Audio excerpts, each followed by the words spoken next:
Hello, I'm Jimmy Carr. Thank you for watching my YouTube channel. Now, there's a scientific theory that states you laugh 30 times more when you're in a room with other people than when you're watching something on a screen. So why not come and see me live? It's jimmycarr.com for tickets, and I'm pretty much everywhere. See you then. Sir, what's your name? What, sorry? Toby. Toby, do you mind me sharing with the group? Thank you very much indeed, Toby. That makes it much easier. Because there's a heckle. It's quite a good heckle, quite a funny heckle. But we have to do a heckle put down now. God. I would love if I could just let it go, but I can't. There are rules. But you don't mind me sharing with the group, so it makes it much easier. We can go old school. What, sorry? Stop stalling! Stop stalling. Don't panic, sir. I've got this. I'll have to put you on arsehole waiting.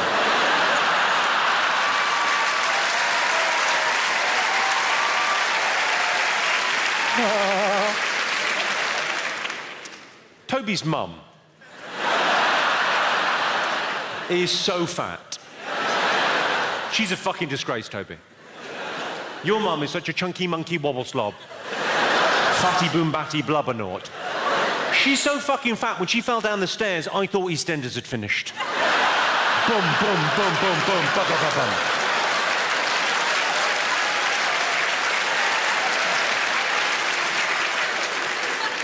True story.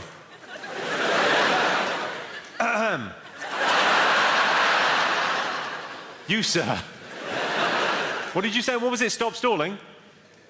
Yeah? What's your name? Gary. Are you trying to say Gary? Watch me. Gary. Yeah. Yeah. Yeah. The fuck is that? Well, Gary, if you want my comeback, you'll have to scrape it off your mum's teeth.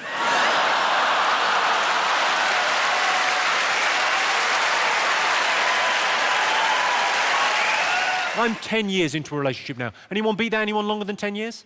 Yes. What's the longest we got in the room? 13. 13? 26. Anyone more than 26? 28? More than 28? How long? Sorry? You've been together for 43 years? I think. Come on, 43 years. Now, I don't know what it's like after 43 years. I think that's an extraordinary commitment, especially in this day and age. That is quite something. But I don't know if it's the same for you, because I've only been together with my girl for 10 years, but things have got quite predictable in the bedroom. Now, when I lower my entire ball bag into her mouth, she is pretty much guaranteed to wake up.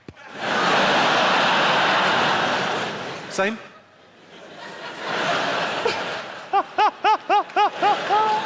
Oh, you couldn't see that? He just went, yeah, same. You look worried on their behalf. They've been married 43 years. Don't panic. They've tried everything. What's your relationship with them? How do you know them? That's your mum and dad? Oh. That's nice. Well, I hope the image of your dad teabagging your mum hasn't... I for one...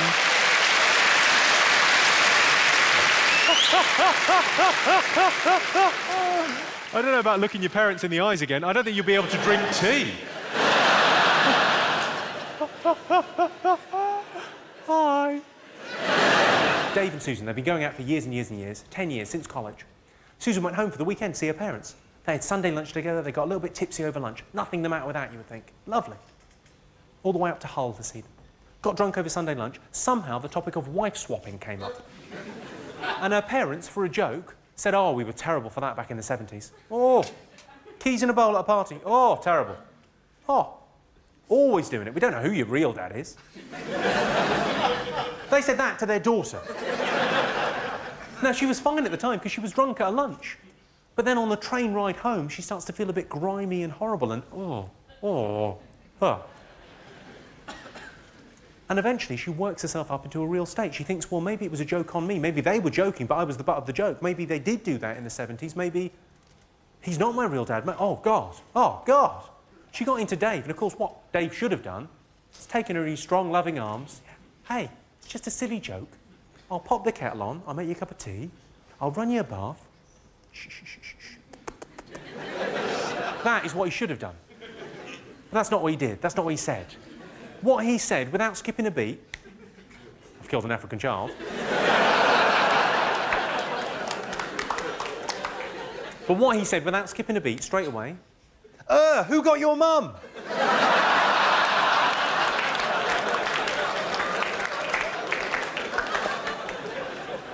Are there any single men in this evening? Anyone single? You're single. Well, don't panic, I've got some advice for you. If you really like a girl and you ask her out and she says to you, I love you like a brother, suggest a weekend in Norfolk. Unless you're from Norfolk, in which case it probably is your sister. So are you from Norfolk? You don't look like you're from Norfolk. You're from Thetford in Norfolk.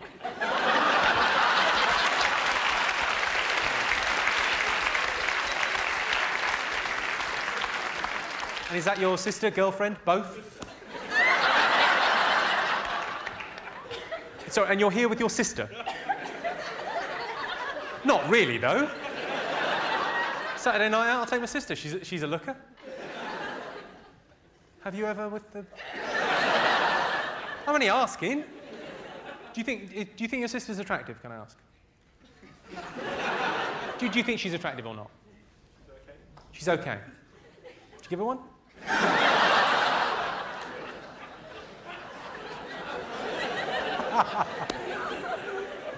That was very low, sorry. What about you, love? I can't believe that. He's from Norfolk. And he's brought his sister. It could scarcely be better. I'm amazed you didn't bring your mum. Did you split up? There's a thin line between neighbourhood watch and becoming a vigilante, and it's a line you cross when you buy a cape. Do you know there's now a warning on superhero costumes? If you buy a superhero costume, it says on it, this costume does not give you special powers. Or indeed the right to see your children.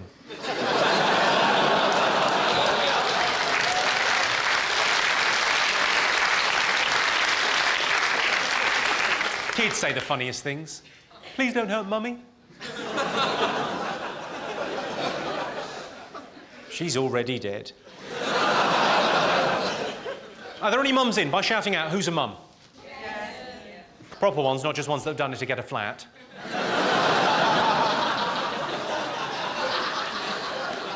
I'm kidding, we all love mums. You know, mums are great. They're the great unsung heroes of our society. They do so much for so little. What do mums ever get? All they ever get is, you know, not even a thank you, just Mother's Day. Mother's Day's rubbish, isn't it? It's like a Toblerone from the garage or some flowers from a lamppost. What? I think it's all right to give your mum flowers you've taken from a lamppost where there's been an accident. Because if you think about it, you wouldn't do that if she'd brought you up a little bit better. It's her fault. Of course, one of the major supermarkets is trying to redress the balance, yeah? There's just Mother's Day for mums, but they've decided to have a Mum of the Year competition. Mum of the Year to sort of, you know, just reward ordinary, everyday mums. Acknowledge, you know, all the good work mums do. The only thing I would question about their charitable endeavour is the massive banners they put outside every one of their superstores saying, enter your mum today. I mean, fair enough, if she's up for that, she deserves something. Might I suggest a call from social services? Sugary tea was my mum's cure for everything. Her, like, elixir of life. If you had any kind of problem, emotional, physical, financial, it wouldn't matter. She would say, come in, I'll make you a nice sweet cup of tea. Which was fine until we found out my brother was diabetic. Buying presents for him, and that's a nightmare, isn't it? I thought, I can't do flowers again, I can't do chocolates again, I'll go for lingerie. Mum was livid. Now, for better for worse, this is the question I use to judge an audience, to judge individuals. If you could all answer, that would be great. Would you fuck your dad to save your mum? Okay, finally, I need something you find in a kitchen. No, a woman?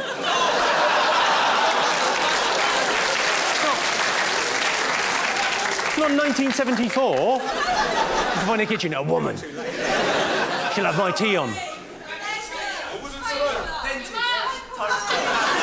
Your mum? Who said your mum? How old are you? Your mum. Your mum's in the kitchen. She'll make you tea and toast if you're nice. Mum. Your mum. That's what we're going for there, OK. Right, so we've got Henry VIII, Australian accent, mind reading, he's a creationist, your mum.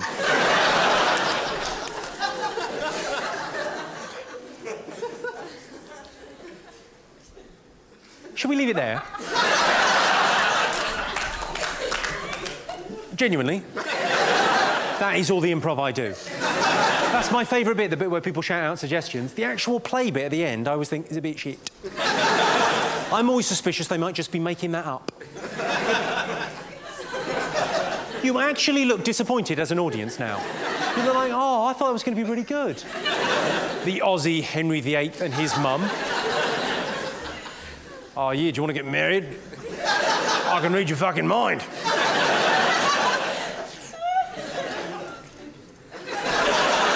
How shit's that? What, sorry? I forgot your mum. All right, there's Henry VIII fucking your mum. You happy now? That's your mum. You happy? Did we miss out your mum? Is she getting fucked by the king? Oh, yeah. All right, Sheila? Yeah, take it, you bitch. Yeah. I know you like it. I can read your fucking mind.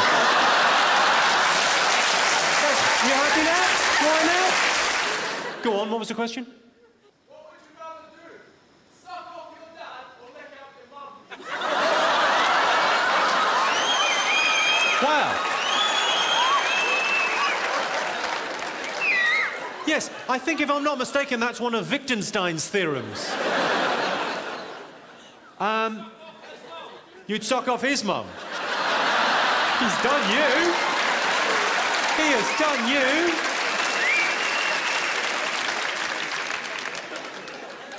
I'm not from Perth, so I may never have to make that decision.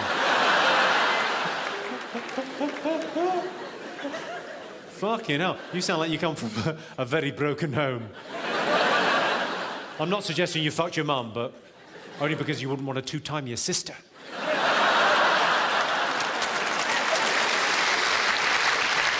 Are you all right in the back? Excellent. It's nice to hear that, because often when I go to comedy shows, and I go to them all the time, I love coming out to see live comedy. The thing is, though, if I'm sat right at the back, I'm a little bit disappointed. I always get my ticket and go, oh, for fuck's sake, I'm fucking miles away. But there are, of course, advantages to being right at the back. You get more of a sense of theatre, of people coming together and sharing a sense of humour. What a wonderful thing that is, the great British music hall spirit. And also, if you're right at the back, this sort of thing won't happen. I fucked your mum.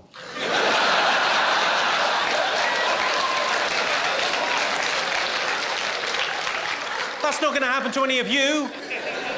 I've got nothing but respect for your mums. They're hard-working, decent women. Your mum still owes me a tenner.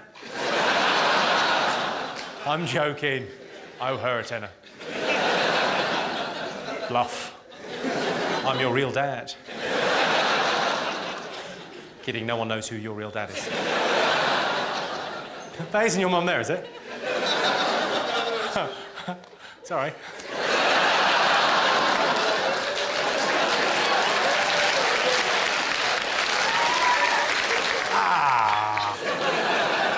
This is a bit awkward. Hello, sir. She's brilliant in bed, isn't she? What, sorry? I don't remember her. What, that's the thing that annoys you? Not the fact I fucked your mum, the fact... You don't even remember fucking my mum. I'm not being snobbish, but I think you know you're common if you're at the same school as your mum. This is a bit snobbish. Do you get annoyed by kids that can't use cutlery properly? That irritates me if they can't use cutlery properly. Oh. And that would add insult to injury, wouldn't it? If you got stabbed by some Asbo yob and they were holding the knife like a pen. At what point, and really I'm asking the men, at what point do you get paranoid about receiving enlarge your penis emails? It's not just me getting them, is it? It's just I'm currently getting about 10 a day. 8 of them are from my girlfriend. The two from my mum that really hurt. My girlfriend said she wanted me to tease her. I said, all right, fatty. Things don't always work out the way you think. I always thought it was going to be my mum that would catch me masturbating. Think you're shocked, imagine my surprise. I've got no problem buying tampons. I'm a fairly modern man. But apparently they're not a proper present.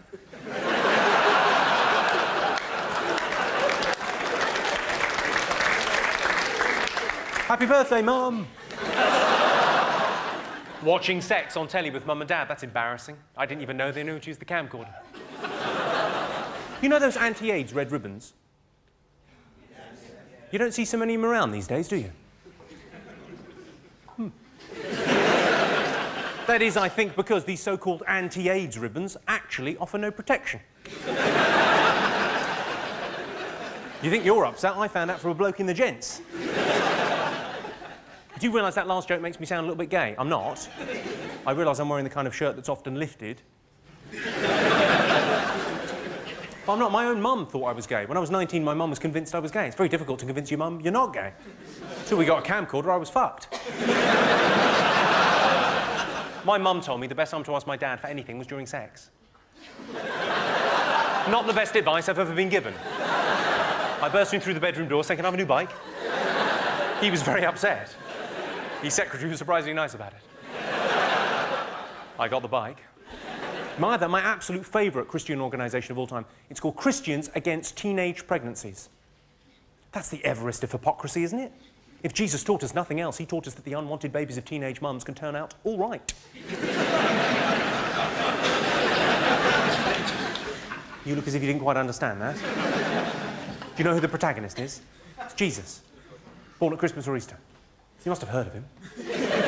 King of the Jews. Best Jew ever. He could walk on water.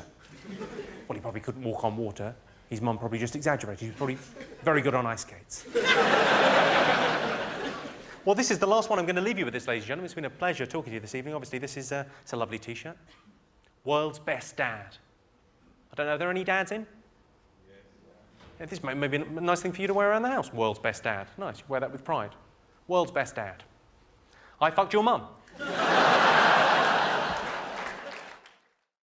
Hello, I'm Jimmy Carr, and I don't want to impose on your day. I know you just watched a clip of me. You probably had enough of me already. But if you could like and subscribe, that would help me in some way, which I don't fully understand.